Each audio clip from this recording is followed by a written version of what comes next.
Hello and welcome to this video lecture where I'll be talking you through a particular model of reflective practice that I've developed. When we think about reflective practice, our start point is to think about what we mean by reflection. And I suppose the most common thing that we think of when we think about reflection is to think about the idea of looking in a mirror.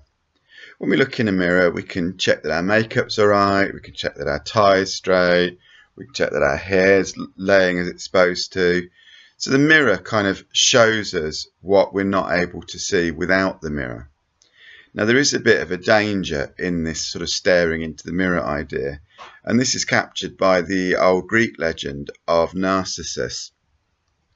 Narcissus was a young man who was so beautiful that he was never allowed to see his reflection. And then when he was walking through the woods one day, he came across a still pond, and he looked and saw his reflection in the pond, and he fell so deeply in love with his own reflection that he refused to leave it and eventually starved to death. And I think what this is saying is sometimes with reflection, we can get so caught up into our own thoughts, we can just stare at the reflection that we don't actually do anything with it. In some ways, I think a much better image or a much better picture for what reflection should do is the idea of a reflecting telescope. Now, a reflecting telescope actually allows lots of reflection. It allows light to be bounced off various mirrors in particular ways in order to enable an observer to see something that they wouldn't otherwise be able to see. And I think that's really what reflective practice is all about. So let's start with a definition of reflective practice. Now, the way I define reflective practice is that it is the process of turning events into experience. So we see that it's the process. Reflective practice is actually a process. It's not a single thing. It's a process, and it turns events into experience. So events are simply what happens. So they're what happens. But the experience is how we do better in the future because of what we've learned from those events. So there's an old saying that some workers that have worked for a long time have 20 years experience and others have 1 year's experience 20 times. And what this means is that without reflection, without actually understanding why things happen and what to do about what happens, you don't actually develop any real experience. You just develop years of service. So here's an overview of my particular model that I use when I'm working with students on placement. And it starts with an event, something that happens, from which you gain feedback, which you then analyze to make sense of that feedback, which you then synthesize by bringing it together with your past experiences and with everything else that you know. You then apply that to work out what you can do better next time you're in the situation, and that leads you to more events. So let's start having a look at this in more detail. So let's start with events. Now there's two aspects of the events that I'm going to consider. The first is when you're reflecting is to think about the context in which you are. So when there's an event, well, what was your role in that event? And also part of the context is understanding what you were trying to achieve. Secondly, there's the action. The basic question of who did what, where, when. It's that basic overview of the event. Now this first bit, when you're reflecting on it, keep that quite brief. Then there's the feedback. Now feedback simply means going back over the event to see what, when you initially thought of it, you forgot. As you think back on it, you start to remember. And there's going to be two types of feedback that I'm going to suggest that you focus on. The first is what I've called internal feedback. And this is really from yourself. So when you think about the event, initially when you think about it in very broad, general terms. Then when you think back on it, you start to think about, what did you do? What did you say? What were you thinking? What were you feeling? You look at what other people said and did. And you also look at what you think they were thinking and what do you think they were feeling. You do that from your own point of view. Also, wherever possible, you ask other people what they witnessed, because often we don't see things exactly as they are. So it's really helpful to ask other people that were involved, what did you see? What did you hear? What do you think was going on? This brings us on to the analysis. And the analysis is really where we make sense of the event. And I think, again, we do this in two particular ways. So I think firstly, we do it on what's known as heuristic theories. These are the kind of informal, good enough theories that we use to make sense of life. So generally speaking, one of my heuristic theories is what you give is what you get. So when I think back of a situation where someone has treated me with disrespect, I will think, well, hang on a second, was there something I did that was disrespectful back to them that might help understand why they were disrespectful to me? Now, that's not particularly built on any formal theory.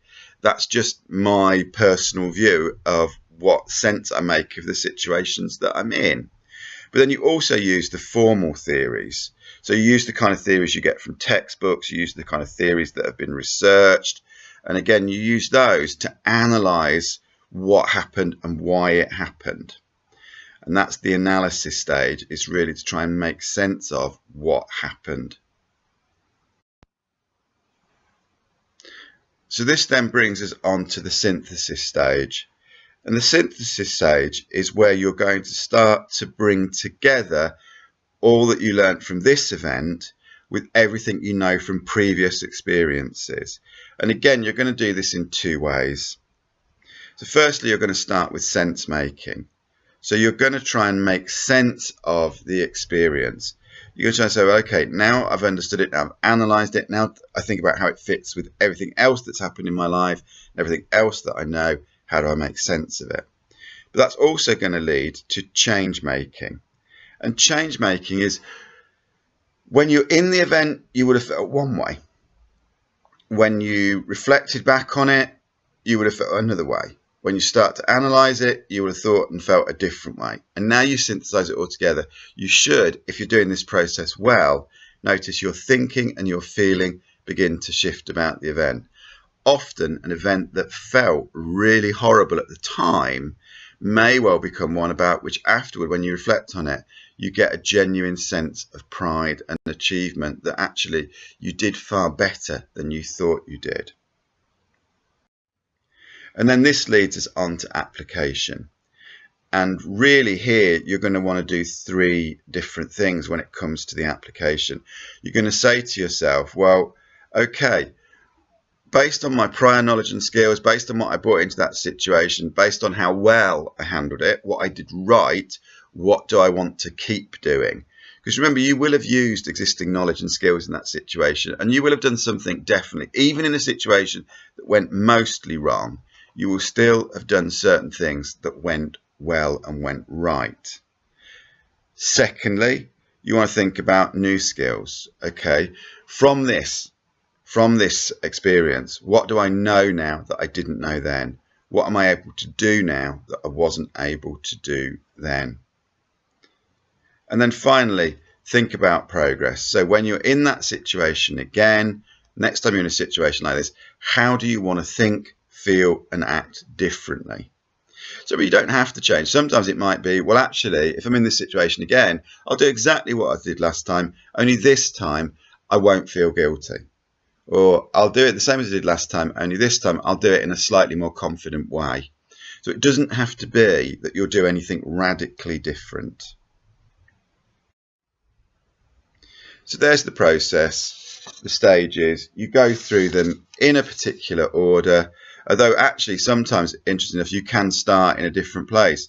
So you can start with kind of a skill that you want to develop. You can actually start at the analysis stage, synthesize that particular skill with everything else you know, work out how you're going to play it, that'll give you an event.